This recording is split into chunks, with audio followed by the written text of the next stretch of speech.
Hey everyone, it's Liam, and this is my video for the Rainbow Gang. This week's topic is the Westboro Baptist Church and how we feel about them. And I mean, obviously, they are horrible people who need to stop what they're doing, but it's actually pretty interesting what the tactics they've used to stay out of trouble from the government and sort of keep themselves alive. And so everyone who belongs to this organization actually they all come from the same family, and I think it's like the grandpa who leads it or something. And there have actually been people who have been sort of asked to leave the family because they didn't share the same views on political stuff. I've probably watched some interviews with the people who have like been basically like excommunicated from their family, and it's pretty interesting. Um, so what they do is there's a law, or like an amendment basically, in the U.S. saying that you have the right to protest peacefully. And what the Westboro Baptist Church does is they go to these funerals, and what they do is there's actually a limit the government has on how far away you need to be from some sort of funeral or whatever, so that you aren't actually like infringing upon this ceremony. And what the Westboro Baptist Church is, what they do is they stay that instance, they follow the law, and then but they are so provocative that the people at the funeral who they actually end up attacking the Westboro Baptist Church. I mean, they can't really help it, like they're just so mad. But then the Westboro Baptist Church sues these people and gets money because they are not in fact breaking the Westboro Baptist Church does not break the law.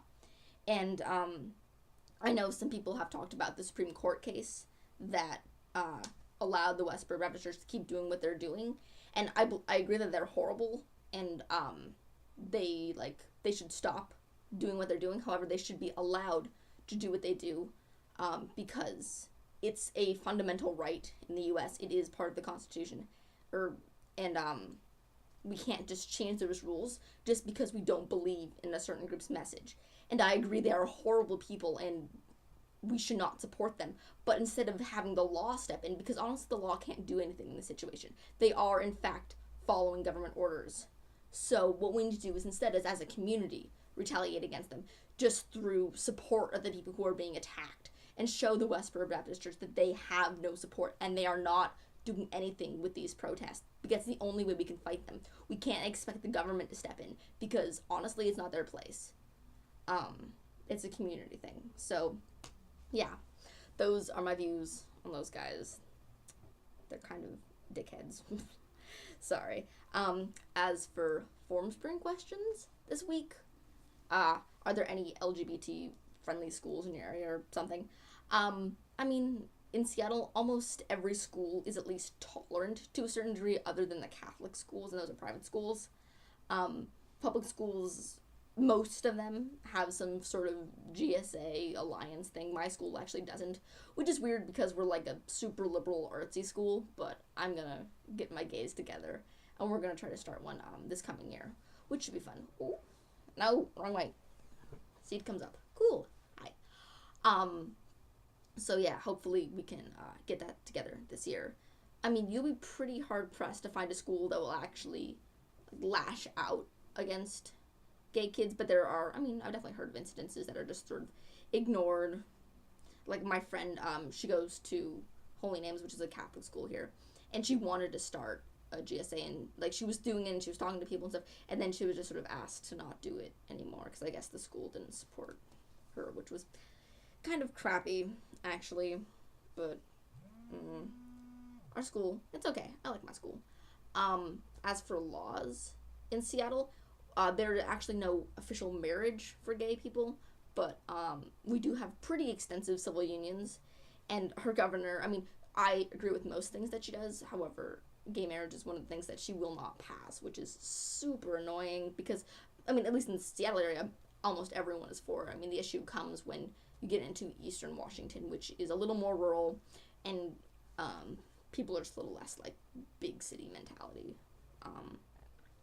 But yeah, I mean, I would love marriage, but state laws are pretty good. You cannot be fired or discriminated against. Like, it is considered a hate crime if you do something against like an LGBT person, which is kind of cool. Like, you can't get job issues even if you don't work for the government.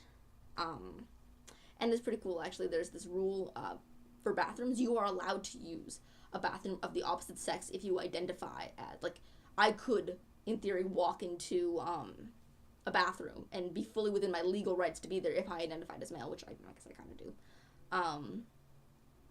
Which is, I mean, I think that's awesome. I mean, people still give you shit for it, but legally, it is your right. And actually, there was this kid, and he was like a trans guy, and at his school, the school was not letting him use the male bathroom, and he actually sued the school, and it was pretty cool.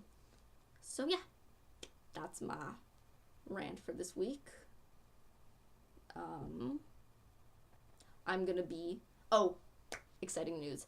I'm going to the East Coast on Saturday to do like some college visiting things because I'm going to be a senior in high school next week.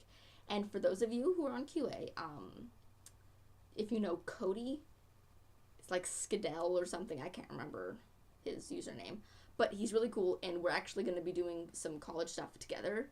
So hopefully we'll be able to make a video together, and it'll be a party. Gotta go. Bye.